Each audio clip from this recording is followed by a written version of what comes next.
And good afternoon, everybody. I'm Jeannie Blaylock here at First Coast News, and we're about to watch live the sentencing of Pamela Cabrera at the Duval County Courthouse. You're seeing that live stream coming to you right now. The judge is not speaking yet, so let me tell you a little bit about what's going on. She has pled guilty to 2 charges, aggravated manslaughter and aggravated felony fleeing. How long could she get in prison? 10 to 30 years. We'll find out what happens, what her punishment is from Duval County Court in just a moment. But I know a lot of you are following this case, but just to give you some background, a little refresher right here, Cabrera is the woman who kidnapped her daughter on the north side, raced down the highway, almost hit a bunch of other cars to get away from police, and then she crashed into a retention pond. She got out, but her daughter, who was 5 years old, her daughter's name was Vanity, was trapped in the car and she died. Now, this all started back in March of 2022. We're showing you some video of that right now. Police were called to a home on the north side, and Cabrera, they say, was there with a knife. She had kidnapped her daughter. They point out that she did not have custody of her daughter. But then police spotted her racing down the road at Biscayne and Dunn. They chased her. They say, as I was mentioning, she ran every single red light and almost hit other cars. She went all the way to I-95 South, and then she went to 9B West, and then into that retention pond you saw from that video right there. Now, somehow Cabrera survived. She was clinging onto a tire that floated, but her little girl, Vanity, was in the front seat, and she did not survive. And police sent dive crews there. They tried to save her, but the car was sinking down to the bottom of the pond, and it landed in the bottom of that pond. So now we're about to find out the punishment for Pamela Cabrera. And let me point out something, too. Her attorneys planned an insanity defense. They were citing, for example, chronic, severe bipolar disorder with psychotic features. But a judge says no. The judge said she was competent to stand trial, so she did stand trial, and she pled guilty to the 2 charges that we mentioned already. So let's listen into court. We can see Cabrera sitting there right now in the chair. Let's find out what punishment this mother from Jacksonville is going to receive today, live in the Duval County Courthouse. Judge, we had filed a motion to strike the first PSI because of apparently the probation officer misunderstood the cases in Tampa and Hillsborough County where Ms. Cabrera was adjudicated incompetent and hospitalized. Right. And those cases were dropped by the state attorney after she came back from the state hospital.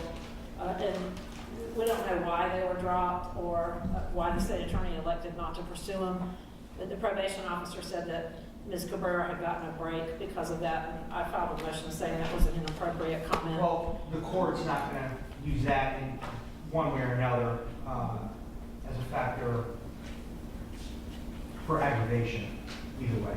All right, I just wanted to make sure that that was clear, and that there's significant mental health mitigation. But we also need to address Ms. Cabrera had asked the court to allow her to withdraw her plea, so we need to address that as well. So. Have you had any conversations with her regarding that since? Not since the last court date. So she had indicated to you that she wanted to talk to you today about withdrawing her plea. So I guess we need to address that. All right, Ms. Cabrera, have you had conversations with your attorney about the sentencing today? Have you talked to your attorney? Do you know what we're here for? So let me go home today?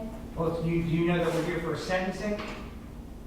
I mean, I think that means that you can get sentenced to go home, right? Like you can go home today? Well, it was arranged, you had pled previously to arrange between 10 years and 30 years for state prison. I don't know what that means, like. Judge, I have discussed that with Ms. Cabrera and gone over the plea form with her since she indicated she wished to withdraw her plea. All right, so, and I think we ordered the transcript as well. Yes, and I believe I gave it to you on her last Correct. court date. And Mr. Kalinowski, the state have a position after reviewing the transcript in regards to the motion? I believe she understood what was going on the day she entered her plea, and the court did a thorough colloquy. So in reviewing the plea colloquy, and the court's had a chance to review that. The court also finds that at the time she entered freely and voluntarily, a plea that was freely and voluntarily entered, and she had a full understanding Of the right That's she was, not Yeah. of the right she was giving up. Observation?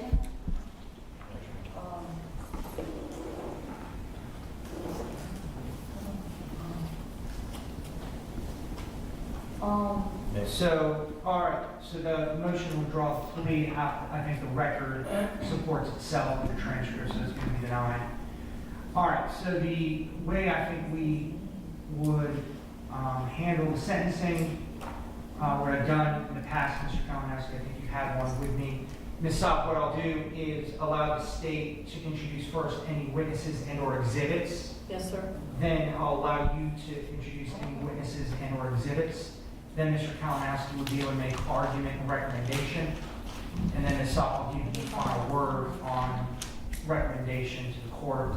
And as we discussed at sidebar, depending what information is brought out, the court may want to pass it for imposition in light of the significant amount of information that's there. So I might pass it the next Tuesday for imposition. Can I say something, Judge? Not right now. You have great attorneys, to the best in Jacksonville, working on your behalf. So we'll start with Mr. Kalinowski. Thank you, Your Honor. First, to save time, we did provide the court a thumb drive of body-worn camera footage. We would be asking to admit that as state's evidence 1 for the hearing. So, Judge, I'm sorry, we're gonna have to ask that Ms. Cabrera not talk while Mr. Kalinowski's talking, because I can't hear him. I was gonna, in a second here, I was gonna let Mr. Kalinowski finish that thought. Ms. Cabrera, you have to whisper and not talk when the other side is talking. So it's, you guys will have a chance to present and speak, and you have a chance to talk to Mr. Bowe and or Ms. Sopp. But when Mr. Kalinowski or somebody's up here, just allow them to speak and sing with me. So, all right. Ms. Cabrera, Mr. Kalinowski is about to speak. Go. Thank you, Your Honor. Before we begin with witness testimony, we would be asking that the thumb drive and body-worn camera footage that we submitted to Your Honor be marked as state's composite 1 for the hearing. And I have that, I've reviewed it, and I will make sure I give that to Madam Clerk. And there's no objection to that, Ms. Sopp? No, Your Honor. All right, thank you. Thank you, Your Honor. And I may be referring to the exhibit from time to time. The first witness that the state would like to call is Officer Swanson with the Jacksonville Sheriff's Office. All right, Officer Swanson.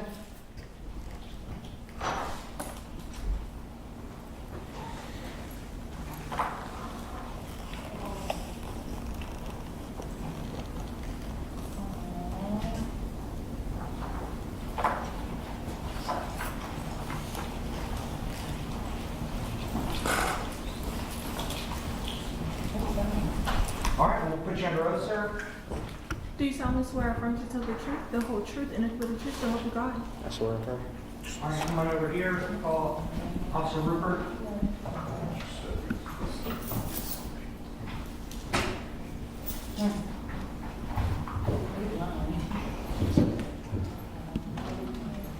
Okay, please, the court, Your Honor. Yes. Sir, could you please state and spell your full name and introduce yourself and who you work for? My name is Anthony Swanson, Anthony, S-W-A-N-S-O-N, and I work for the Jacksonville Sheriff's. Are you a patrol officer? Yes, sir. How long have you been with the Jacksonville Sheriff's Office? Just over 7 years. Back in 2022, were you involved in a vehicle pursuit of a Pamela Cabrera, which ended with her crashing the vehicle into a retention pond? Yes. Could you describe how it is that you joined the pursuit of Ms. Cabrera? I was listening to our radio. It was relayed to our zone that there was a pursuit coming into our area. So I drove to where I believe they would be passing by, and I waited at the on-ramp to the highway until I pretty much confirmed that they were coming that way, and I heard the officer, voicing over the radio where they were at the time. Saw vehicles drive by, and I joined in on the pursuit. And what zone and area was it in that you joined the pursuit? I joined it was in the Zone 5 area, now District 5, at 95 in Kings. And where ultimately did this end up when she went to the retention? I don't remember the exact, it's 295, somewhere off of 295B exit, I believe. The 9B exit? off? Yes, sir. Okay. Were you pursuing her with lights and sirens? Yes, sir. Were there other JSO patrol units that were involved in the pursuit? Yes, sir. Approximately how many? More than 5, I would say. I can't put it on. Where were you in relation to the other patrol units? Toward the front, toward the rear, toward the middle? I was, for a majority of the time, I was the second vehicle, and then towards the end, I was the first vehicle behind. And this, I don't know. Oh, so he's the one that was behind me. All right, Ms. He's the one Cabrera, that was behind me? so You the one that chased me? we're gonna have, all right, so Ms. Cabrera, just hold on. If you continue to interrupt, the court's gonna have the sentencing hearing, at least this portion, so it's not continued without you present in the courtroom. If you're not able to refrain, you can speak to your attorneys. You need to allow the witnesses to testify. All right, so that's warning number 1. If it continues, we'll proceed without you here. Mr. Kalinowski. Your Honor. I don't know if you remember what precise time this was, but about what time of day was this? I don't remember what precise time. I knew that my workday started at that time at 6:30 p.m., so after that. And could you describe about how fast you were having to go to keep up with Ms. Cabrera? Upwards of 100 miles an hour. Could you describe how Ms. Cabrera was driving as you were pursuing her? Very recklessly, and an endangerment to herself and everybody else on the roadway. Driving at a very high rate of speed, very erratic, swerving in and out of lanes, driving in the emergency lane to get around other vehicles, and nearly collided with many vehicles. And I don't know if we went over this, but was the call out involving Ms. Cabrera having a young child in the car that she had perhaps taken without permission? Yes.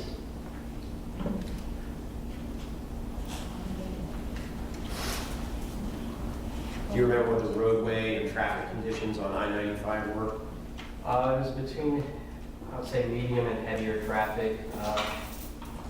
It was slightly wet roadway. I don't remember other than that.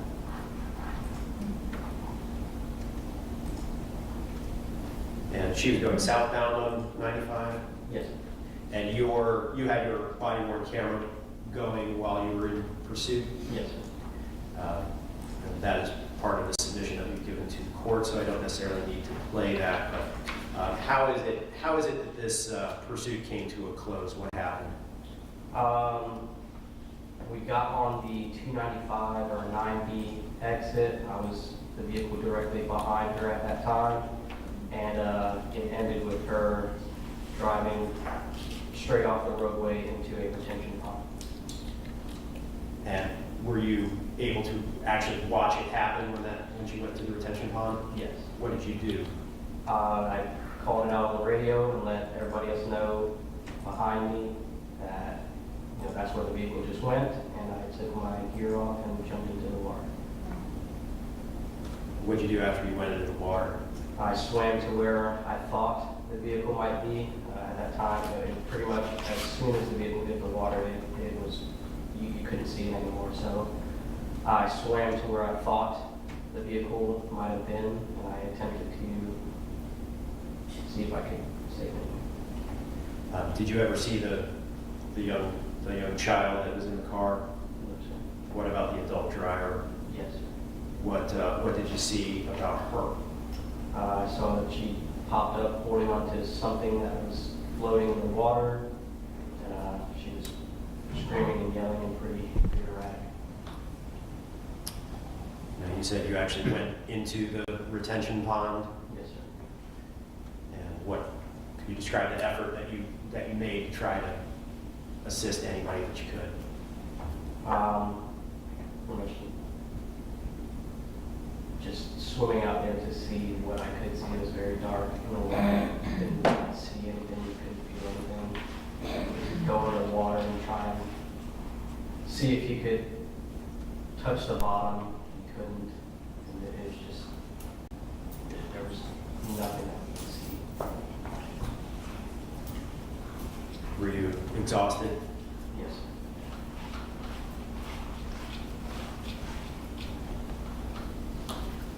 sir. Thank you very much. I don't have Any questions? Yes, thank you, Your Honor. Hello, officer. When you saw Ms. Cabrera in the retention pond, she was hysterical, is that fair to say? Just erratic. And when you say erratic, can you describe what that means? Yelling, screaming, flailing around. And was she screaming about her child? I don't recall. And was she wearing clothing? I don't recall. Were you there when she was actually pulled out of the water and laid down on the bank of the retention pond? I was still on scene, yes. And do you recall then whether she was screaming and acting erratically, continuously? Yes, she was. And at that time, do you recall that she didn't have any top on, that she was naked from the waist up? I believe at the time, yes. I did. Because he took off my shoes. All right, Ms. Cabrera. Ms. Oh, but can I Cabrera. say something before you Now, take me out? this is the second time you've been out for. I wrote this letter for you. I know, you'll give it a chance, it's okay, we'll take your time, it's not a Can I problem. give it to you? Not right now, you can give it to, you can give it to your attorney in the back. I was gonna say something, you made me forget what I was gonna say.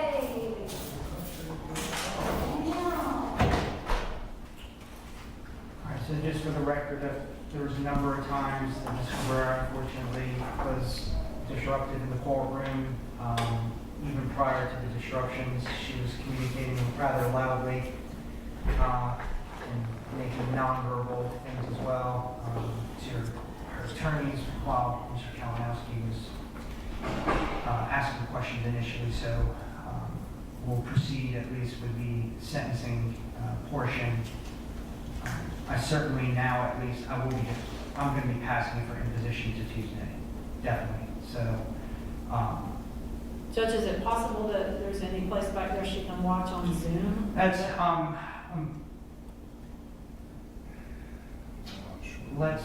let's do this. This witnesses can be excused. Yes, sir. All right. So Yes, sir. Thank you very much, officer. You can be excused. Appreciate you very much. Court will be in recess. Can we talk to sidebar? Yes, sir. And thank you for my Thanks for all your hard work.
in the back, so she would be disrupted, but she would still, if she chooses, be able to hear what's going on and watch potentially.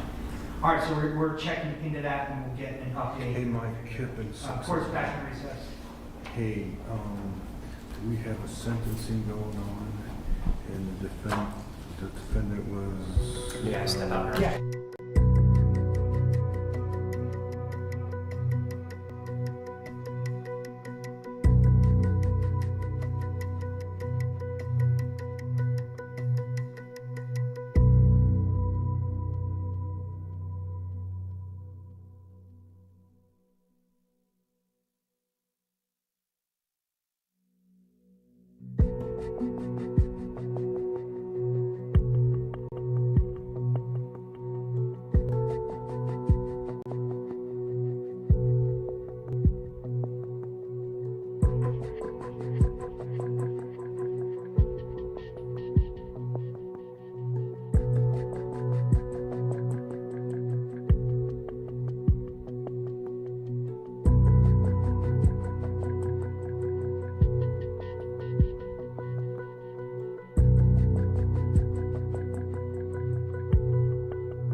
Herrera was,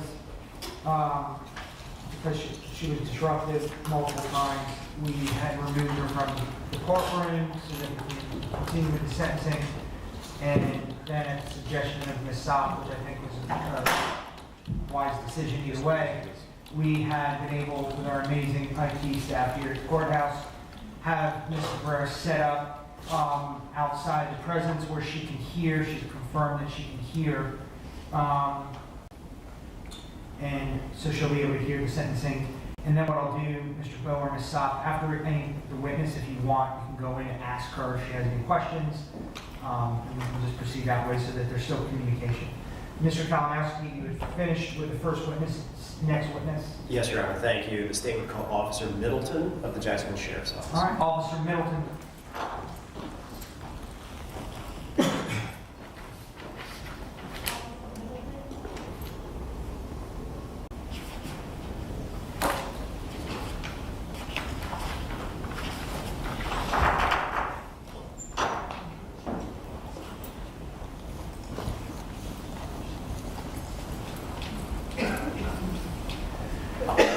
Good afternoon. We'll put you under oath real quick. Yes, sir. Do you solemnly swear affirm to tell the truth, the whole truth, and nothing but the truth, so help you God? I do. Follow Officer Rupert. And just get close enough to the microphone so the court reporter can hear you. The microphone should be on, and you may proceed. Thank you, Your Honor. Good afternoon, sir. Could you please state and spell your full name? Yeah, Detective Middleton, it's Middleton. You work for the Jacksonville Sheriff's Office? I do. How long with the Jacksonville Sheriff's Office? I've been employed since 2019. Back in 2022, were you on patrol? Yes, I was. And specifically, were you involved in a vehicle pursuit on March 31st, 2022, involving a car that went into a retention pond? Yes, I was. Could you describe how you got involved in that pursuit? The pursuit was coming through my assigned zone. I jumped in the pursuit and followed it until the termination point. Were you in a marked Jacksonville Sheriff's Office patrol car? I was. Did you have any lights and sirens activated? Yes, I did. And how do you know about how many Jacksonville Sheriff's Office units were involved in the pursuit? I'm not sure the exact number, but there was quite a few. Where were you in relation to the front of the pursuit? By the end of the pursuit, I believe I was in the front 4 or 5 cars. Were you still involved in the pursuit when the vehicle driven by Ms. Cabrera went into a retention pond? I was. And what do you remember what intersection or what roadways that retention pond was at? I believe it was 95 southbound and 9B. Did you pull over your patrol car? I did. What did you do? As soon as I got out, I saw the car in the retention pond, immediately dropped my duty belt and jumped in the water. Did you have your body-worn camera activated through the pursuit as well as going into the water? I did. What happened when you went? What was your purpose of going into the water? To attempt to find the child that was in the car. And what happened what did you do when you went into the water? I swam out to where I thought about the approximate point of the vehicle was. I was unable to find the vehicle at that point, and I swam back to shore because I had exhausted myself getting out there. Did you see or hear Miss Cabrera somewhere out in the water? I did. She popped up after I was already in the water, and I heard her yelling, "Help me, save me." Did you hear her say anything about a child? No, not a single time. All right, was she saying "my baby" at some point? No, I never heard that.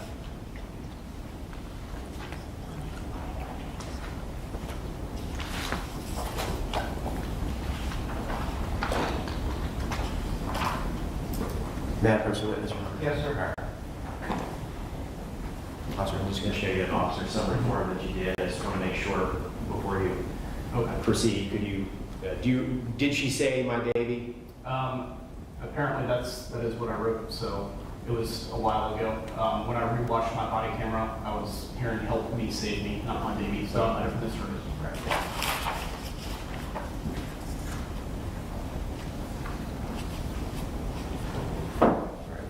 Was ultimately Ms. Cabrera pulled out of the water? Yes, she was. And were you part of the team that helped pull her out? I was not in the water anymore at that point. I was on the shore.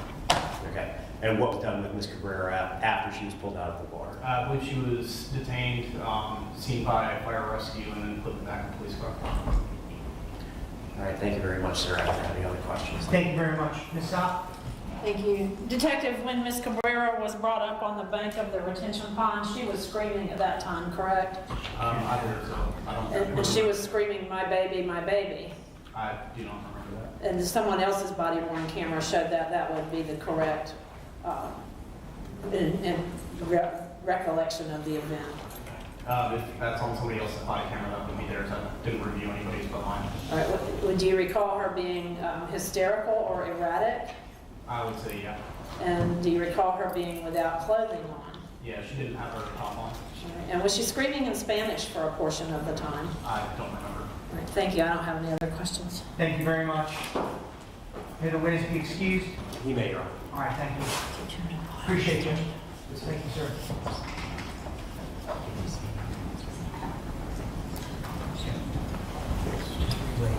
Yeah. Which microphone? This microphone? Either one.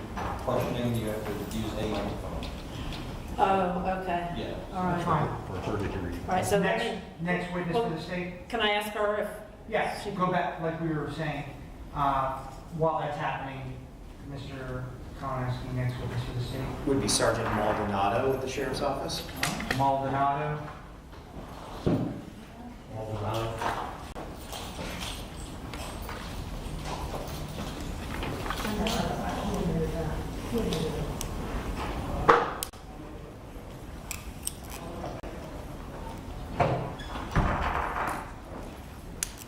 Thank you, Ms. Sapp.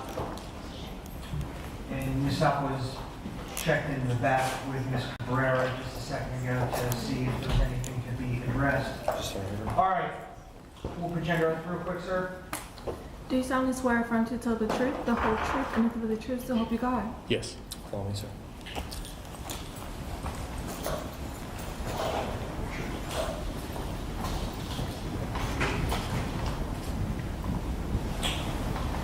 All right, just get close enough to the microphone so the court reporter can hear you clearly. Mr. Kalinowski, you may proceed whenever you're ready. Thank you, Your Honor. Sir, could you please state your full name and introduce yourself to the court? Sergeant Maldonado, ID 62664. And could you spell your first and last name? Omar, O-M-A-R, M-A-L-D-O-N-A-D-O. You work with the Jacksonville Sheriff's Office? Yes. How long have you been with the Sheriff's Office? 19 years? And are you a sergeant with them? Yes. What unit are you a sergeant in? Patrol Task Force. Were you involved in a case that involved a car going into a retention pond on March 31st of 2022 around the area of I-95 and 9B? Yes, sir. Were you involved in the pursuit of that vehicle? I was not. How did you get to the scene? My officers were in pursuit, and at the end, when I heard over the radio that it was crashed, I was monitoring the incident. I was close enough, and I went to the incident location. Could you describe the scene when you got there? Many police vehicles, people jumping in the water. As I approached, one of my officers was taking his clothes off to jump in, and I followed suit. And when you say people going into the water, are those multiple Jacksonville Sheriff's officers going into the water? Yes, officers, yes. There was already several already in the water. Were any of the, so were you, fair to say you were a supervisor at the scene? I was one, yes. There was many supervisors there, yes. Was one of your concerns tending to any of the patrol officers or men under your command? Yes, Were you concerned about their safety by for them going into the retention pond? yes. We actually had an officer almost lose his life in the pond. What are some of the hazards, or would be some of the hazards of officers going into a retention pond on a rescue effort like this? Drowning, especially if they had the gear on. Also bacteria. And, you know, anything that could lead to any potential hazards after that biological. how was the visibility in that area and in that water? There was none. Were you present when Ms. Cabrera was rescued and taken out of the water? No. Were you present, or at some point did you talk with Ms. Cabrera? Yes. Where was Ms. Cabrera when you spoke with her? In the back of a police car. And Ms. Cabrera speaks Spanish and English. Did you speak to her in English or in Spanish or both? I was asked to interview her because she spoke Spanish. At this time, I was not aware that she actually did speak English. Okay. Did you try to read her Miranda rights in Spanish? I believe so, yes. How was she acting while you were speaking with her? I would say irrational. I believe it was just chaotic scene. Did you at some point try to assist her with getting assistance from Jacksonville Fire and Rescue that were on scene? Yes, she was kind of half naked. So we were trying to get her at least decent. And we were trying to get her a blanket. And Your Honor, I would like to play part of State's Evidence 1 for the witness. Sir, do you have a working monitor in front of you? Is it displaying something on the screen? If not, try to touch it and see if something comes up. It has the screen, has my name on one of the files. Okay, then, It's active, Mr. Collins. all right, thank you, Your Honor.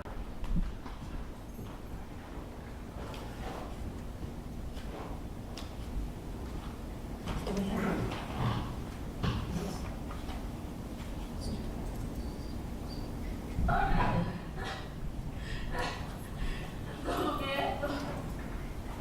gonna go, this is State's Evidence 1, it's a 17-minute and 59-second clip. I'm gonna go to approximately the 16-minute mark.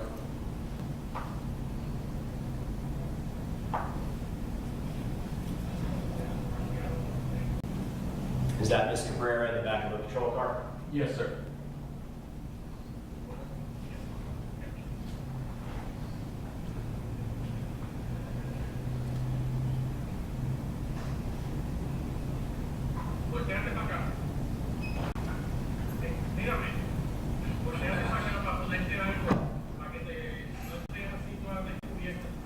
And is that you speaking, that we hear your voice? Yes, sir. Can you tell what you're saying to her? Turn around towards me so I can, we could get you, something so you're not uncovered.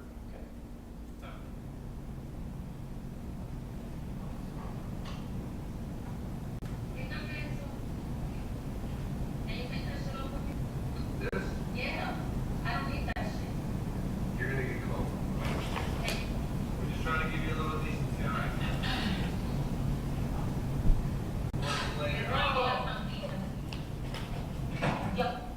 Okay. In case it wasn't completely clear, since you're off camera, what happened right there? She spit in my face.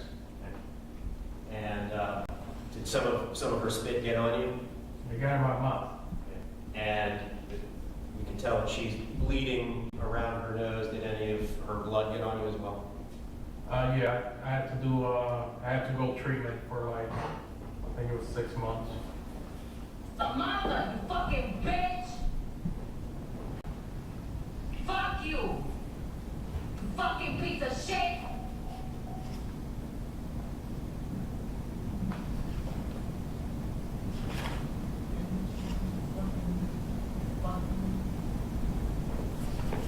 I'm going to stop at 17:18.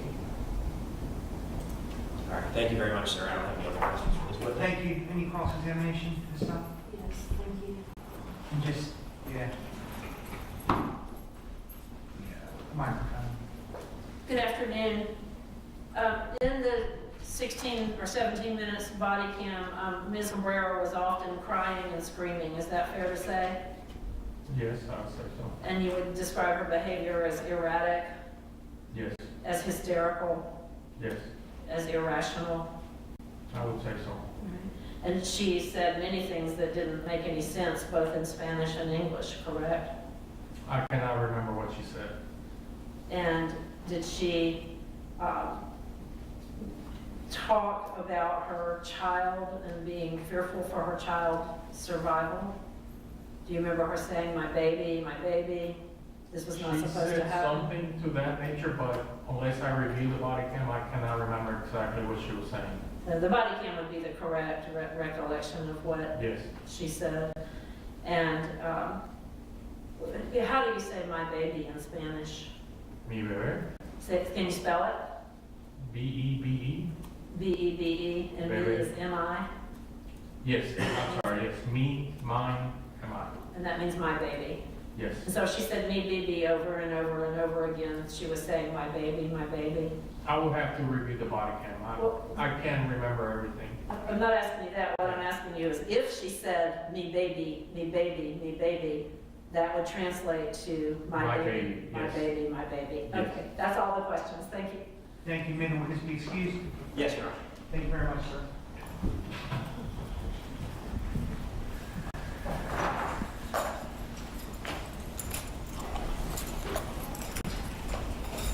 State's next witness, or was that I have one more witness. and Ms. South is going back as well to communicate with. And what's the last witness? Detective Christopher Brooks. All right. Detective Brooks.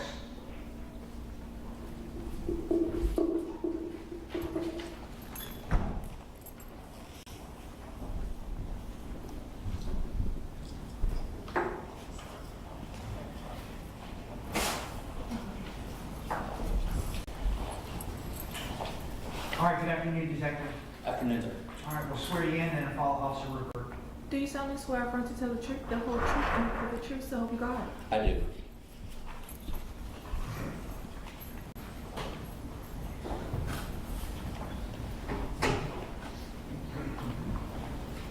All right, just get close enough to the microphone so the court reporter can hear you. Mr. Kalanaski, you may proceed. Thank you, Your Honor. Sir, can you please state your name and introduce yourself to the board? I'm Detective Chris Brooks, B-R-O-O-K-S. You work for the Jacksonville Sheriff's Office? I do, yes, sir. How long with the Jacksonville Sheriff's Office? I've been with the Jacksonville Sheriff's Office for 8 years now. And did you have law enforcement experience prior to the Jacksonville Sheriff's Office? I did. I worked for 16 years with the Mesa County Sheriff's Office in Colorado before coming to Florida. And what is your current assignment? I'm assigned as a detective with the Traffic Homicide Division, where I've been for the past 5 years. And were you the lead investigator for the fatal traffic crash involving defendant Pamela Cabrera and the death of her daughter Vanity Cabrera Tirado? I was. Were you assigned the night that this particular crash occurred? I was. Did you go to the scene? Yes. Where was it? It was I-95 South, just south of State Road 9B. Was Ms. Cabrera's vehicle visible to you when you got there? It was not. Was it eventually pulled out of, was it in the retention pond? It was. Eventually, was it pulled out of the retention pond? It was, yes, sir. Were you involved in assisting with pulling it out in some way? Not with pulling it out. I was just present while the wrecker pulled it out with the assistance of the JSO dice. Did you have any contact with Ms. Cabrera while at the scene? Briefly, yes, sir. Where was she? She was in the back of Officer Fonseca's patrol car. At some point, was Vanity Cabrera found at the scene? Yes, sir. Where was she found? She was found at the bottom of the retention pond, approximately 38 feet from the vehicle, Ms. Cabrera's Murano that she was driving. Was she found by the dive team with the Jacksonville Sheriff's Office? Yes, sir, she was. The vehicle, what kind of vehicle was it? It was a 2007 Nissan Murano midsize SUV. Were you able to observe damage to the car? It was, yes. Where was the damage to the car? The damage was to mostly the front of the vehicle, front end, front quarter panels, passenger side door, and the windshield area. Did you get a search warrant to search the interior of the vehicle? I did, yes, sir. Were there any car seats or child restraints in the car? There were not. Do you know the speed limit on I-95 southbound in the area approaching where the car crashed? For I-95 is 70 miles an hour. And this happened on an off-ramp? It was, yes, sir. Is there a speed limit on, or a recommended ramp speed for that off-ramp? Yes, the advisory speed for the 9B exit ramp is 30 miles an hour. As part of your investigation, were you and other detectives in the traffic homicide unit involved with measuring the scene and otherwise mapping the scene? Yes, sir, we were. Is one of the things that you measured the roadway grade where the Nissan went off the road? It was, yes. Did the ground slope down where the road met the grass? It did. Were you able to find any tire tracks or tire marks that showed where the Nissan had landed after it went off the roadway? There were 2 sets of tracks that went down, appeared to go into the area of the retention pond with a significant gap between where the tire track started and the pavement of the roadway where the off-ramp curved. What did that all suggest to you? What it appeared to me, as well as Detective Jesnick, is that the vehicle went airborne at some point before it landed and made contact with the lower surface. Are you able to make certain calculations based upon the center of mass of a vehicle that help you with making calculations? Yes, sir, it does. How do you find the vehicle's center of mass? There's a mathematical calculation, and there's several calculations you can use, but the one that I use is that I've used through training, where you take the weight of the rear axle and you multiply it by the wheelbase of the vehicle, and then you divide that by the total weight of the vehicle. And that will give you a distance in feet from the front axle back towards the passenger compartment of where the center mass of the vehicle would be. So how far of a distance was there from where the center of mass of the Nissan would have left the roadway to the area of impact? Approximately 32 feet. And using those calculations and that distance, does that assist you in coming up with an estimate of speed or a minimum speed of the vehicle in order to do that? It does. It will give us a minimum speed. And how, just in a very basic way, how do you make that calculation? So you take it's a mathematical constant, which is 2.73. You multiply that by the distance, in this case 32 feet, and then you multiply that, and it's a separate calculation that goes along with it, but it's the square root of 1 plus the takeoff angle, which in this case was a 0.041, which is roughly 2.3 degrees. That measurement squared, so 0.041 squared plus 1, take the square root of that, multiply that by the 2.73 times the distance, and then you divide it by, if I can look at my formula book, I'll tell you what you are divided by, but it has to do with the distance of that the vehicle traveled, as well as the drop in the roadway, and that the vehicle left from height-wise, up high to down low, and that gives you a minimum speed. And did you perform that calculation in this case? I did, yes. What is the minimum speed that you came up with for Ms. Cabrera's vehicle going off the roadway? 60 miles an hour. I believe the exact speed was 60.88 miles per hour, I believe. And why is this a minimum speed as opposed to a maximum speed or average likely speed? Because based on the measurements, that is the slowest speed. Everything that we do in our unit tries to be in the light most favorable to the defendant. And if we had a maximum speed or a longer distance that would have given a higher speed, we don't want to give that higher speed or an average. We want to be the slowest to be the most fair. And that is how, when we're looking for measurements, it is what can we absolutely see to get that.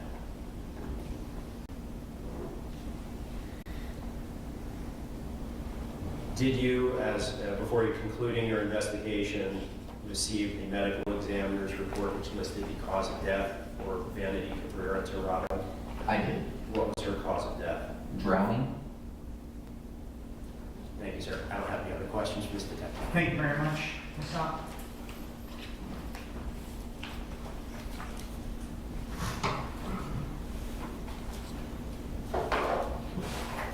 Good afternoon, Detective. Good afternoon. As lead detective, were you familiar with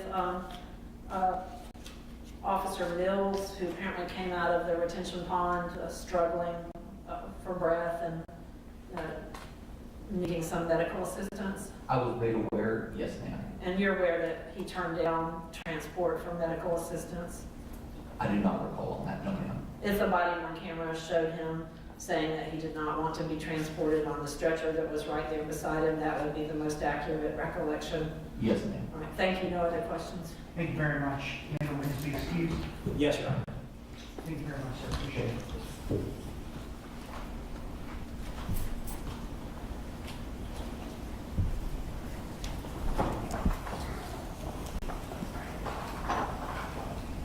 I'll give a sec for Ms. Sopp to come back out.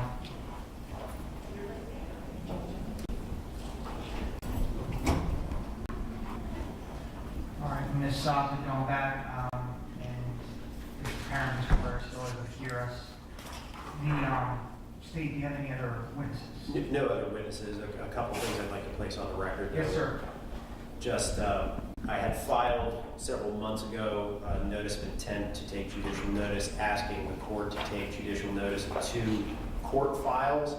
I don't intend to reference them or documents in very much. They are related cases, so I wanted, to the extent that they are relevant, for the court to take judicial notice of them. There is a dependency case, which is case 2022 DP 299, that is relating to the child that Ms. Cabrera was pregnant with when this crash occurred. There's also a civil lawsuit, which is somewhat related, with the cause of death being an issue, and perhaps entities responsible for potential negligence. That civil suit's filed in 2023 CA 11955. Both of those are Duval County cases. All right, thank you. The court will take judicial notice. It's been filed. Any other exhibits? Or I think you've already put into evidence the body worn cam, which I've reviewed, and I'm going to be reviewing again as well. Yes, sir. The only other document would be the report of Dr. Pritchard, which was an evaluation done some time ago, which was filed with the court, so it is filed with the court, and the state will be referring to that as part of its. And I have that as well. All right, anything further, Mr. Kalinowski? No, Your Honor. Thank you. Thank you very much. Ms. Sopp? Judge, we would call on Zoom Whitney Baez. All right, we'll allow her. Ms. Baez, are you able to hear me? Yes. All right, can you raise your right hand? Do you swear to tell the truth, the whole truth, and nothing but the truth, so help you God? Yes. All right, Ms. Sopp, you may proceed. Would you state and spell your name, please? Whitney Baez, WHITNEYBAEZ. And are you related to Pamela Cabrera? Yes. And how is that? She is my sister. And how old are you? 29. And how old is Ms. Pamela Cabrera?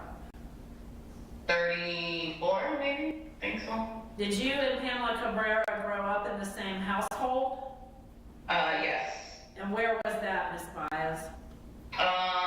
We grew up in Tampa, Florida. We moved around a lot. And was there some point when you married someone in the military and were transferred to another city? Yes. My husband, Manuel Baez, was in the Navy, and we were living in Virginia, the state of Virginia. When was that? That was between 2017 And during that time, did something unusual involving your sister Pamela Cabrera occur? I'm not sure as far as like, I know that in 2020 was when I received a phone call from someone in New York about Vanity being taken from Pamela. But other than that, I don't know what much was going on prior. All right. And do you know why Pamela was in New York? She was living, from my understanding, she was living in a, it wasn't assisted living, but they have like, shelters that are like apartments in New York, and you can live in them for up to like 30 days, and I believe that's what she was doing. And when you said Vanity, that was her daughter, is that right? Yes. All right. And did someone tell you that Child Welfare Services had removed Vanity from Pamela's care and custody? Yes. And do you ask why or find out why? I tried. The only information that they were able to give me without breaking HIPAA was that Pamela went to the hospital up in New York. I'm not exactly sure which one she went to, but she went to a hospital making claims. They did not release they didn't give me that information, but they were saying they were sexual claims, I guess, that had happened to her and to Vanity. And then I was told that Vanity was checked out, and she was fine. There was nothing, she wasn't harmed at all. And then that's when they admitted Pamela into the hospital because I guess she continued to say things that were erratic or just not sounding right. And was it your understanding she was committed to a psychiatric ward in a New York hospital? Yes. And do you know how long she stayed there? I think she was there for maybe 72 hours. I'm not exactly sure. Right. And did she come to your home in Virginia sometime after that? Yes. And did she bring Vanity with her? No, I already had Vanity with me. How did you get Vanity? My aunt, who was the one, they gave Vanity to my aunt who lived in New York. She's like a family friend aunt. And then that's when my mother called me at the time to let me know what was going on. So I drove from Virginia to New York. I let Pamela know that I was gonna be taking Vanity because my aunt couldn't watch her. She was getting ready to leave to the Dominican Republic that week. So I called the case manager, worker, whoever was on the case at the time, and let them know that I was transporting the child from New York to Virginia. And before the lady could even come to my house, Pamela was able to get a bus ticket from New York after she was released and came to my house and picked up Vanity. And I was told by the social worker that I could not let her take her. Like, I had to let her take her because at the time, she hadn't lost her rights. All right, and did you see Pamela when she came to Virginia by bus from New York City? Yes. And did she come to your house? Yes. And what was her condition at that time? As far as like what she looked like, or both her mental health and her physical appearance. So her physical appearance, she was wearing, it was cold. It was early March, it was early March. So she was wearing it looked like a bodysuit, a full bodysuit, one piece that was really revealing in the front, like really revealing. And she had on like sandals, and she was walking around like that. She did have a jacket that my aunt mentioned to me that she gave her because she didn't have one. But she wasn't wearing it. She was like holding it at times. At times she had it on, at times she took it off. And then she was just yelling when I picked her up from the bus station at 4 o'clock in the morning. She was yelling and just being loud and disruptive. All right, and were you, was that the first time you had ever seen Pamela being loud and disruptive and yelling like that in public? Yes. Were you surprised at her behavior? No. Had you ever been aware that she had any mental health issues prior to this time? No. It was like we thought maybe something could be wrong, but no one had any like definitive any answers until after the whole incident with Vanity in New York. All right, and so how long did Pamela stay in Virginia? She was only there a couple of hours. And where did she go after that? She came to my house and I told her that she needed to leave, and she said that she wasn't gonna leave without Vanity, and that's when I verified that like I couldn't withhold Vanity from her. And the social worker said, you know, she still has the right to take her child. So Pamela called the police and said that, you know, I wasn't letting her take the child, and I made sure that they understood that wasn't the case. And they left. They left. They didn't even bring anything up. They just left. I guess because they saw how she was behaving and what she was wearing, and they just assumed that she was having an episode. But she asked to be taken to the airport. I drove her and Vanity to the airport, Norfolk Airport, and then I left. And where did they go after that? Do you know? Yes, they were able, my mother was able to get them a plane ticket from Norfolk to Tampa. And after they went to Tampa, did they stay there with your mother? I don't know what happened, because at that time I was still in Virginia. I didn't come back to Tampa, Florida until that happened at the beginning of March. I didn't come until the end of March. Were you ever aware that Pamela had been arrested and was in the criminal court system down in Hillsborough County or Tampa? When? After she went back with Vanity. I was told that, but I'm not exactly sure when the time frame was. I was told that she got caught stealing. And were you aware that she was committed to the state hospital because of her mental illness? Yes, that was after Vanity was put in my care. Okay, and why was Vanity put in your care? Because the case from New York had followed her all the way to Florida, and one of the requirements for her was to get a mental health evaluation, because I guess the hospital in New York said she had some sort of psychosis. And so from what the caseworker told me, she had 2 weeks to get a mental health evaluation, and if she did not do what she was supposed to in those 2 weeks, that I would be taking Vanity as a foster child. It could be temporarily or it could be permanent. It could be a short amount of time or it could be up to 18 years. All right. And was Vanity placed in your custody? Yes. And how long, are you aware how long Pamela was in the state hospital after she was arrested for the theft charges? No. And were you? I think she was, I'm sorry, I think she was gone a total of 9 months, but I don't know if she spent all 9 months in the hospital or if it was back and forth. And did you ever talk with your mother about Pamela's mental health conditions during that time? Yes. After we we figured it out that she had mental health problems. My mom was just more worried about her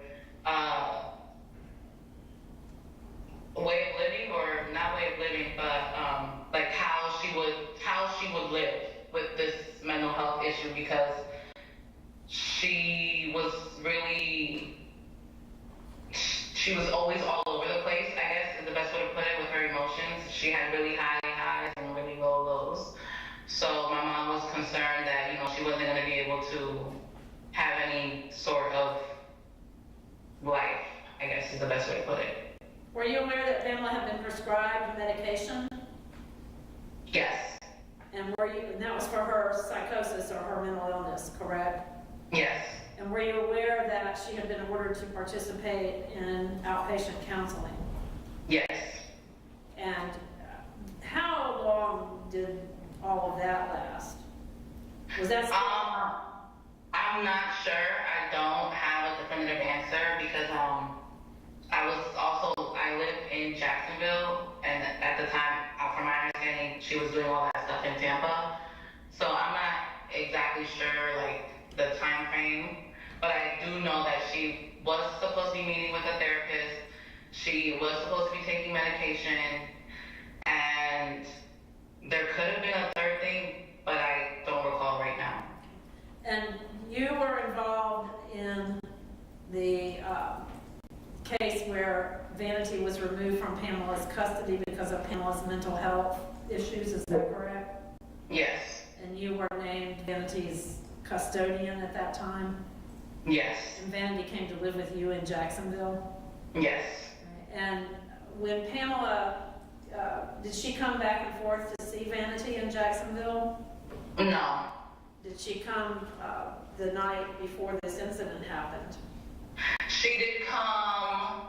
She only came to my house in Jacksonville. She came one time for a baby shower that I was having in December of 2021. And then she came after I had my daughter in February of 2022. She was at my house for about 2 weeks maybe. I actually saw I don't know her name, but she's one of those caseworkers in Jacksonville that comes to my house to take pictures of Vanity. She was actually at my house at the same time Pamela was there. She went to go check on Vanity. And then the last 2 times that she came to my house were when she came unannounced in the same week, which was the week of Vanity's passing. Unfortunately, she came that Tuesday. I don't remember the date. I remember it was a Tuesday, and she came unannounced. She was parked outside my house, and, you know, I told her, like, you cannot just come and park outside my house, and she was like, oh, well, I have some stuff for Vanity, and she gave her, like, some balloons, and she gave her some candy, and I was like, all right, well, we gotta go to school. I was like, say bye, and, you know, they said goodbye.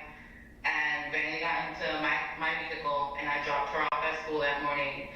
And because Pamela had showed up unannounced, I just wanted to make sure the school was aware that, like, she was showing up places unannounced. So I didn't want them to think that, like, oh, well, you know, she's the mom, she can have her. And were you concerned about Pamela's mental health when she showed up and unannounced? Not really. I was more concerned with her emotions, I guess is what I would say, because I knew she was pregnant at the time, so I wasn't sure. I don't know if she was or wasn't on her medication, so I was more. She was like saying that she missed Vanity a lot and that she was sad and things like that. So I was more, cause I noticed more of her emotions than I did her behavior until the day that she came to my house. The second time, the day that Vanity passed away, that she came and took her, that was the day where, like, we called the cops and we were trying to get her to leave, because that day she was behaving erratically. Right, yeah. When you say behaving erratically, do you mean her mental health was erratic? Yes. Like, she was saying things that, like, didn't make sense to me and to the officers. Things like, oh, well, I don't have custody of my child, but I want my child. She does have a right to see Vanity. I was told that she has visitation rights as long as they're supervised. But other than that, she's not allowed to, like, take her. And so I was trying to explain that to the officer, that yeah, she has rights to see her, but she cannot take her. And she's trying to take her, like, with my permission, and I keep telling her no. So the officer asked her to leave, and she left, and then she came back maybe like not even 30 minutes later. And at that time, did you think her mental health condition had deteriorated from what you saw previously? No, I wouldn't say deteriorated. I would say, like, yeah, I guess you could say that, because it did. I don't know if it got worse or if it was already bad enough to where, like, I couldn't tell the difference. Because she was trying to knock on the windows of my house. So I would say she was really erratic. Her mental health was not well. I don't have any other questions. Thank you, Ms. Scott. Mr. Kalinowski? Yes, sir. Thank you. Good afternoon, ma'am. Can you hear me? Yes. All right. Vanity was 5 years old when she passed away. Yes. How long had she been living with you in Jacksonville prior to her passing? It would have been 2 years in April, but since she passed shortly before that, it was a year and 11 months. And you had expressed that you, at the time, were willing to adopt Vanity, correct? Yes. But there was a delay or a hold on that because you had a baby yourself? No, they told me that the reason why I couldn't adopt her, Glenisha York told me the reason I couldn't adopt her is because Pamela had finished her case plan. They were just trying to find some sort of housing. Okay. Now, in a few months prior to this crash happening, was Ms. Cabrera employed in Tampa?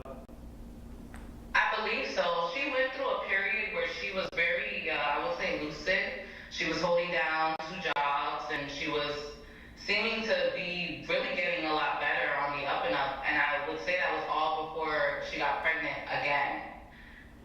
Because she, like I said, she was working at a store, and she was working at a hair salon.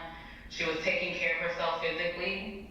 And so she looked like that's also the time where she had just been released, or she had been released from her stealing charges, and she was seeing a therapist and all that stuff. That was during that time frame. And you mentioned that Ms. Cabrera was pregnant when this happened. Did you become the caretaker for some time of the child that Ms. Cabrera had when she was incarcerated?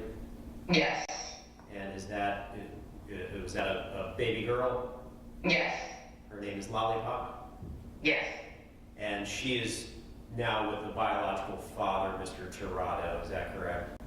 Correct. I think so. I don't know if she's with the father or the grandmother, but she's with them, yes, the father's side. Okay. But you are aware Ms. Cabrera's parental rights have been terminated in that case? Yes. The unannounced visit, did Ms. Cabrera come up around 2:30 a.m. a couple of days before this all happened? Yeah, so that was literally 2 days prior. She came to the house, and she did send me, I was asleep when she texted me, but she did come sometime in like early morning hours and let me know that she was outside, but I didn't see the message until I woke up that morning and got Vanity ready for school. And didn't Ms. Cabrera say that she wanted to take Vanity to school? Right. Maybe she did say that. I wouldn't be surprised if she said let me take her to school, but we didn't let her take her anywhere. I just let her give her the stuff that she had, which was the balloons and the candy, and then Vanity got in my car and we went to school. And then Pamela left and she didn't come back the rest of that day. Did the school or anyone ever communicate to you that Ms. Cabrera tried to pick up Vanity from school? Yes, the day of, yes, they did call me, and they tried to let us know that she came to the school, and so they took Vanity inside, and they called and they waited for me to physically come to the school, and pick her up. Now, the day Vanity passed away and Ms. Cabrera came to your house, she wasn't making any aggressive moves toward you, correct? No. She wasn't making any threats or violent acts? No, not to me. Fair to say it was a surprise when Ms. Cabrera took Vanity away from her. Yes. When she drove off in the car, I was not expecting that.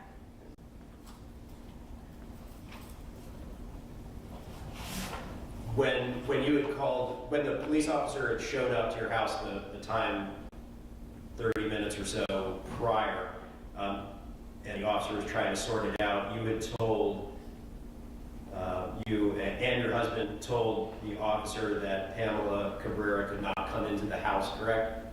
Yes, we didn't want her coming into the house.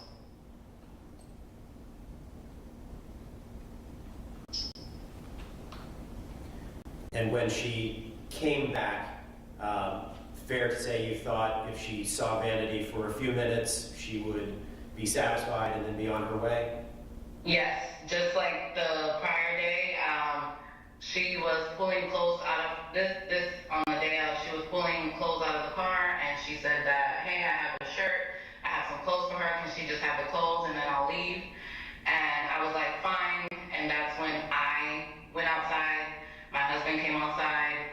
We were all outside together. Nobody was in the house.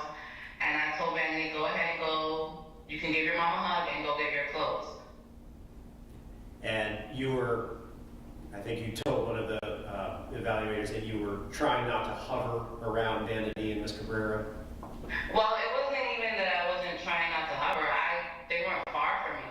They were literally, I was at the end of where my walkway is, and they were just on the grass. So it wasn't even about not hovering.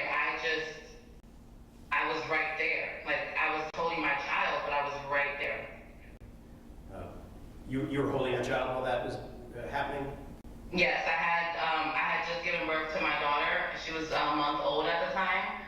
So I had her in my hands, and I was holding Vanity's hand, and when I told her to go ahead and get the clothes is when I let go of Vanity's hand, and she walked to the car to get the shirts and the stuff. I didn't know what other stuff it was. She only put out a shirt at the time, but it wasn't uncommon for her to buy her a bunch of random stuff.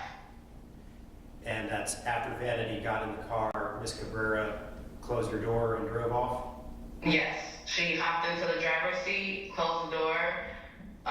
She said thank you. I don't know if that's relevant, but she hopped in the car, she said thank you, she closed the door, and she drove off. And did you know where she was going? No, I immediately dialed 911 and called in a kidnapping. All right. Thank you very much, ma'am. I don't have any further questions. Any, you have redirect after that?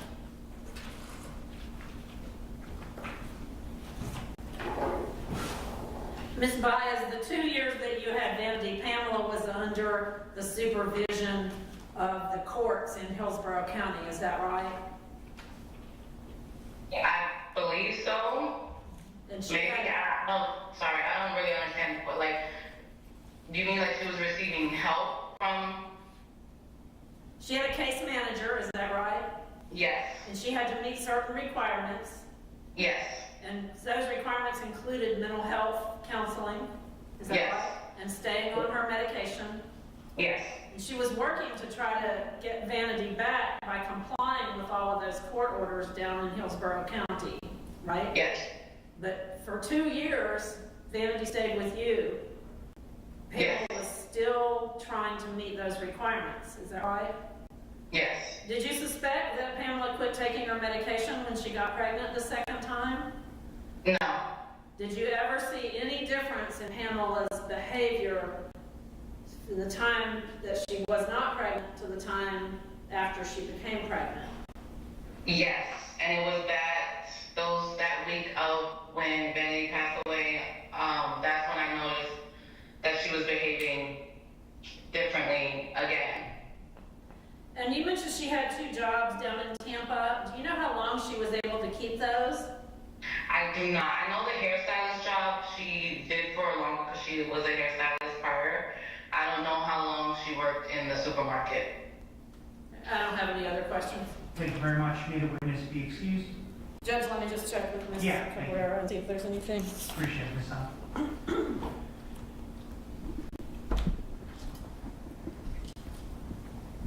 And then, Ms. Baez, if they aren't done with questions, you can still remain on Zoom if you'd like and just mute yourself. We'll see. Okay, I'll stay on it. Thank you.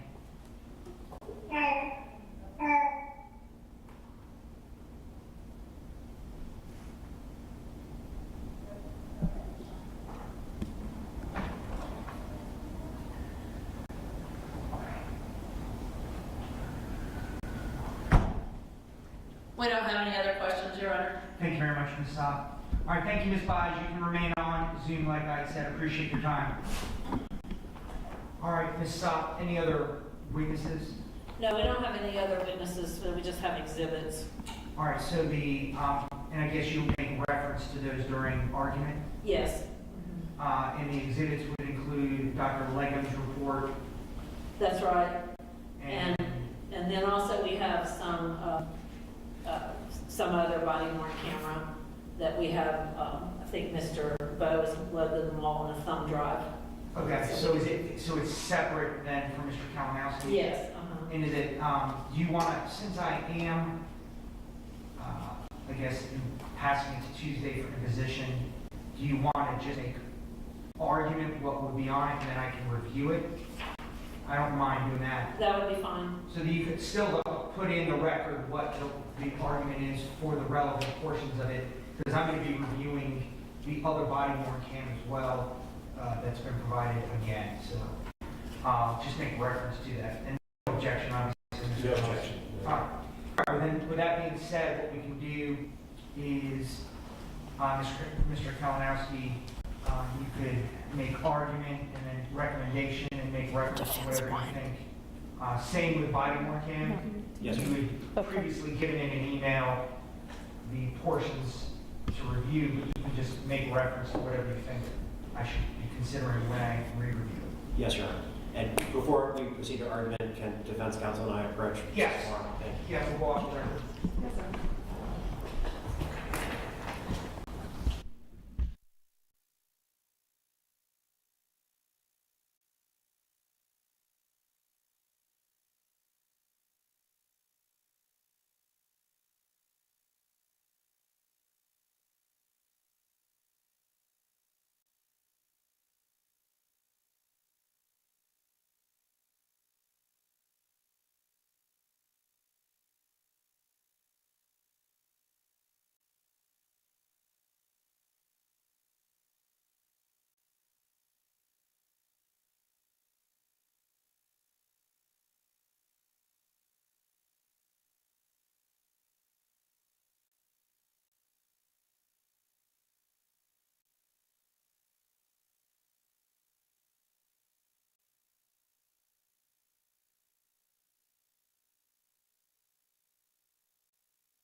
All right, thank you very much. What we'll do is we will proceed with argument on both sides with recommendations. And you may proceed whenever you're ready, Mr. Callen. Thank you, Your Honor. The defendant's actions in this case killed her own child, endangered people on the roadways, endangered the lives of officers who were attempting to rescue her and the child. Officers plunged into dark, dirty water to try to rescue a 5-year-old child, as well as Miss Cabrera, and only Miss Cabrera came out of that water alive. She was a danger to her child, Vanity, and at the time of this crash, she was also a danger to her unborn child that she gave birth to while she was in jail. And that child has appropriately, had Ms. Cabrera's rights terminated to the child and placed with the biological father. Nevertheless, it's concerning to the state, considering the facts of this case, that Ms. Cabrera says in the pre-sentence investigation that her goal on release is to get back custody of that child, the child that she endangered when she took the life of her other child. The state's position is she would be a continuing danger to herself, the public, as well as that child, if she were to be released at any point in the near future. The record evidence that the state would be relying upon starts with the arrest and booking report and the affidavit there. That Ms. Cabrera, after taking Vanity, and it was reported to be a kidnapping, that she fled at Biscayne and Dunn and ran every red light from Biscayne to I-95 southbound. She fled on I-95 south in an erratic manner at a high rate of speed, almost striking other vehicles, putting other drivers in harm's way. She was driving on the shoulder of the road and then eventually sped off the roadway into a retention pond. Part of the body-worn camera footage that the state has provided includes body-worn camera from Officer Kittle showing the flight down I-95. It's almost 15 minutes of video of him in pursuit, and you can hear the sirens and see that his lights are flashing as he announces that they're going past Gulf Air. They're going at 70 to 80 miles an hour. There's changing lanes, and then they pass Union, Myrtle, the Fuller Warren Bridge, where she threw a knife out the window. And she told one of the evaluators that she threw that knife to convince the police that she was not a danger to her child, even though she was. The pursuit went multiple times over 100 miles per hour, and actually in Officer Kittle's body-worn camera footage, you can actually see the speed in the center console going up to 100, 104, 107 miles an hour over the distance from well north of downtown all the way to south I-95 and 9D. So this was a long, long pursuit. She shows up in the middle of the night 2 days before this happened. This is the testimony today, as well as in Dr. Pritchard's report, that she shows up in the middle of the night. She tries to take the child, Vanity, to school, even though she does not have rights to her. She tries to then pick her up from school on March the 31st, and when she's told by authorities that she cannot pick up the child, she leaves. Officer Kittle and Officer Nichols of the Jacksonville Sheriff's Office both encountered Ms. Cabrera at different times that afternoon before ultimately the flight and the crash. Again, the footage that we have provided to the court shows exactly how she was acting both with Officer Kittle and Officer Nichols. And while she may not be entirely, there might be some bizarreness to her behavior. She is lucid, she is understanding, she is not interrupting or acting out, she is following directions, she's able to communicate, and she's telling the police, telling Officer Nichols that she just wants 5 minutes with Vanity. She appears to be calm, she appears to be rational, she is interacting well and following the request, and that's supported by the body-worn camera footage. You can actually see the last video of Vanity Cabrera is on Officer Nichols' video recording, where you can see her as she's looking out to where her mother is, her mother who would eventually take her life just a couple of hours later on. She leaves when she's told that she needs to be trespassed. She leaves, but then she comes back after the police have gone. There's no immediate sign of danger. She's able to, she's not acting so irrational or erratic that it prompted any sort of alert or concern where Ms. Baez did not want the defendant to be interacting with Vanity. It is a surprise when the defendant takes off with Vanity, but it does appear that from her actions of showing up unannounced, going to the school, her design and her purpose was to get Vanity, and she did. And when she did that and the police got involved, she starts to flee. And she told Dr. Pritchard that she was fleeing, she knew that the police were after her, and she thought that she could get away.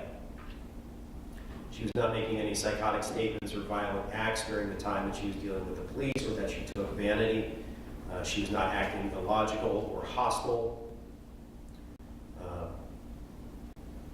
She tells Dr. Pritchard, and it's supported by what Ms. Baez said today, that she saw that her sister was holding her own baby and saw that her sister's husband was holding a dog.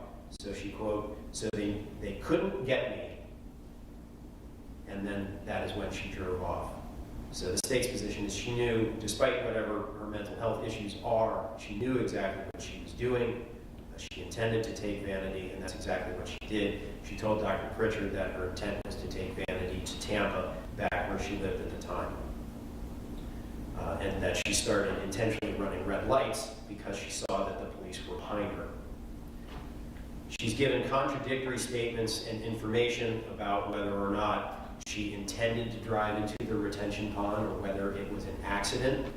I believe all I can say and all the state can represent is the evidence is that she was going very fast off of an exit ramp that was recommended at 35 miles an hour the most, and she drives at more than 60 miles an hour off of that, launching her car off of that exit ramp into the grass and into the retention pond with such force that it caused a great amount of damage to the front of the vehicle, and also with such force that the vehicle went well out into the retention pond and was basically submerged immediately. And you can see that on the body camera footage when the officers who were first at the scene and pull off get out of their vehicles and are looking toward the retention pond. You cannot see the vehicle. It is swallowed up immediately. So that is how fast she was going, and with such force that she was going off of that ramp after fleeing from the police at well over 100 miles an hour. You can hear on the body camera footage the defendant screaming. You can hear the officers struggling and asking to be pulled in. This is the case where I first learned that body cameras can survive water. And so the footage includes the officers who continue to wear their body cameras going into the water, and the footage keeps going.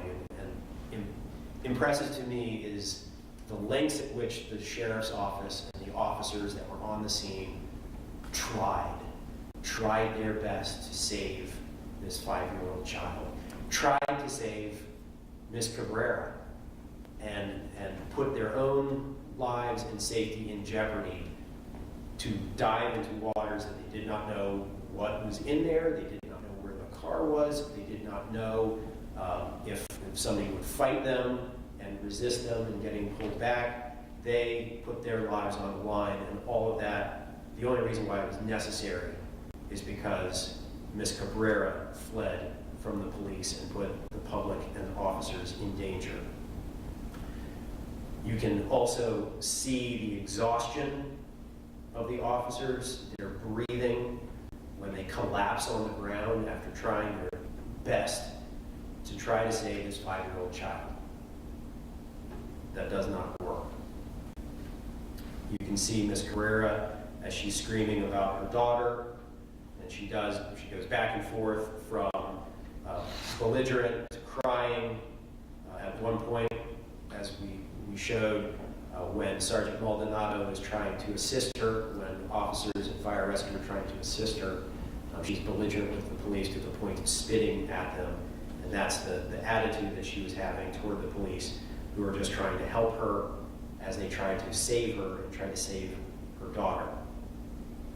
There is mental illness involved in this case, but what she was doing was wrong. What she knew what she was doing was wrong. She caused the death of her own child. The state, under the plea agreement, has agreed to a low end of sentencing of 10 years up to a maximum of 30 years. There are guidelines in this case that would recommend a 177-month sentence, which is 14.75 years. And I believe that's what the pre-sentence investigation is recommending the court sentence her to. But in the state's position that is not sufficient. We believe that the court should sentence her to the maximum of 30 years in this case, because I'm not sure that there is a way to adequately protect the public and her own child whose rights that she's had the rights surveyed to. I don't believe that there is a method in place other than incarcerating Ms. Cabrera and keeping her away. She did this to one child, and I believe she's a danger to any other child. She disregarded public safety, she disregarded her personal safety, she disregarded the safety of her unborn child, and ultimately she disregarded the safety of her 5-year-old daughter. She was a danger, she is a danger, she will continue to be a danger.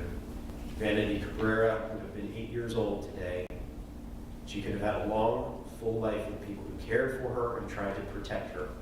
But her own mother made the ultimate betrayal, and her actions caused her daughter's death, and she should be sentenced to 30 years.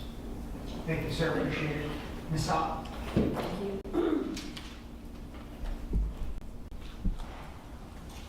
Judge, while it's clear that the state's expert found that Ms. Cabrera was not, did not meet the definition of insanity at the time of this offense, Dr. Pritchard's report really established that this entire case was totally informed and surrounded by Ms. Cabrera's mental illness. It's clear from her family members, as recounted in the PSI, that they've always known since Ms. Cabrera was young that she had a mental illness, that she had been erratically behaving, was up and down. The bizarre situation when she went to New York City and was actually walking around New York City barefoot and hallucinating in New York City and committed to a psychiatric ward there. That's the first time that her sister had to come and get Vanity. And it's very clear that she was having a mental breakdown at that time. And she moved back to Tampa with her mother, where she got arrested, probably fortunately at that time, because she got involved with the criminal/mental health system. She was in Florida State Hospital as incompetent to stand trial on those cases. She had an enormous amount of medication prescribed. You can read about that in the pre-sentence investigation. But the totality of the medication is really stunning. And it just, in my estimation, really underscores the severity of her mental illness. The PSI does summarize all of the previous psychiatric evaluations and treatment of Ms. Cabrera.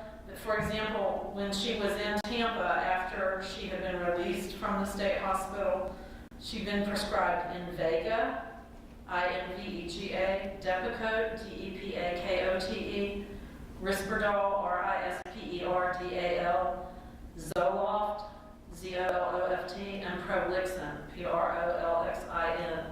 That's an extremely heavy cocktail of antipsychotic and mental health medications. I think it really does underscore the nature of the mental illness that Pamela Cabrera suffered from and still suffers from. You can see by her behavior in court that she's acting irrationally and not as a normal person who, facing the possibility of a 30-year prison sentence, would act in court. She's been diagnosed with bipolar disorder type 1, with schizoaffective disorder. And schizoaffective disorder is a disorder where the person suffering from it can look and seemingly on the surface be very normal, but whose brain does not process events to respond to them appropriately. Those people can get jobs, they can dress, they can carry on conversations, but the schizoaffective disorder is disrupting the way the brain responds and the way the brain works. Dr. Legum said she had a debilitating psychotic state when he first interviewed her, or that was the second time he interviewed her. Dr. Legum found that she was legally insane at the time of the offense because of her diagnosis of schizoaffective disorder and bipolar type disorder.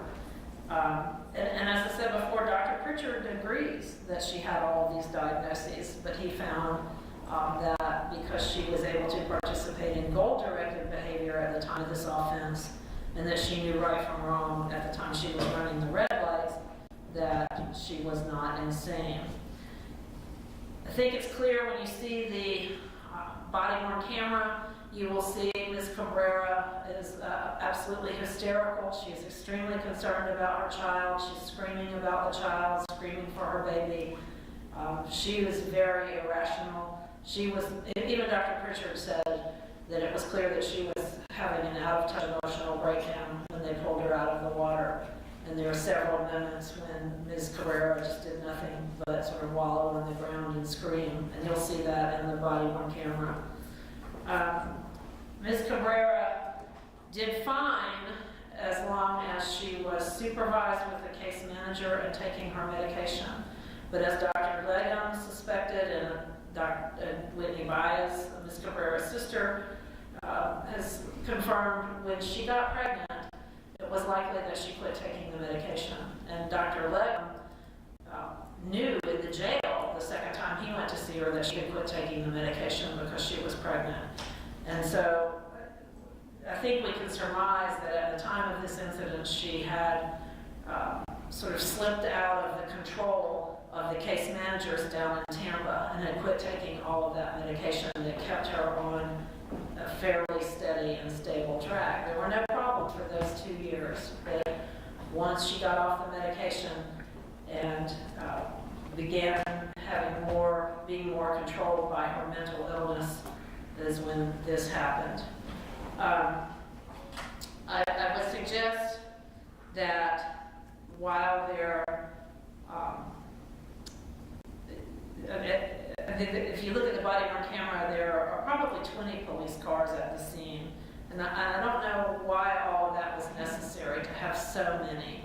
And I mean, I'm glad that all of the officers jumped in, all the ones that did jumped in the water. It's admirable and quite exemplary that they did that to try to save the child. The officer who came out of the water sort of shaken up and having trouble breathing, ultimately said he was fine and he turned down medical treatment. None of the officers were injured. None faced any life-threatening, any kind of life-threatening condition after the incident. So I don't think there's reason to exceed a recommended guideline sentence. I think the guideline sentence, because of the nature of the charges, takes into account the danger, particularly to the child, and the danger to the others just by the nature of the charge. So I would ask that the court consider, because of Ms. Cabrera's mental illness, to consider a 10-year sentence below the guidelines and use that as a basis to depart from the guidelines and mandate a lengthy condition of either house arrest or probation with continued mental health treatment and monitoring of her condition. Thank you very much, Ms. Sock. I appreciate the arguments on both sides. All right, then my intent would be to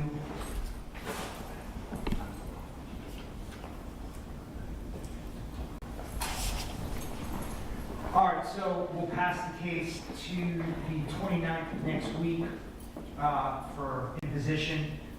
Ms. Sock, that would be a chance as well. I wanted to, for the opportunity, if there is a statement that she wants to give as well, and you can have that chance to speak to her.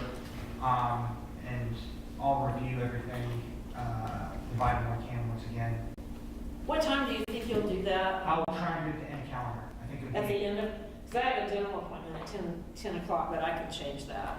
I could just change that. That's not a problem. I think it might, I think it would be best. I'll do it. I could potentially do something in the afternoon as well. I don't have a trial next week. So I don't know if we can maybe put it on for 1:30, and then that way, that might be smarter anyway. 1:30 would be good. Because then that way, it's not with regular calendar, and if there's something that comes up. So let's do that, and we'll put it on for 1:30 next week, on the 29th for imposition. All right, thank you all very much. Court's in recess. Thank you. And we can turn off the Zoom.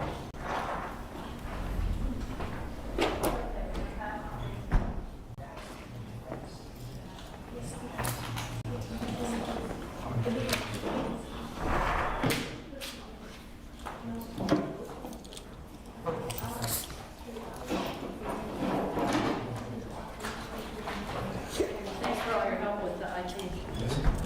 Thank you all.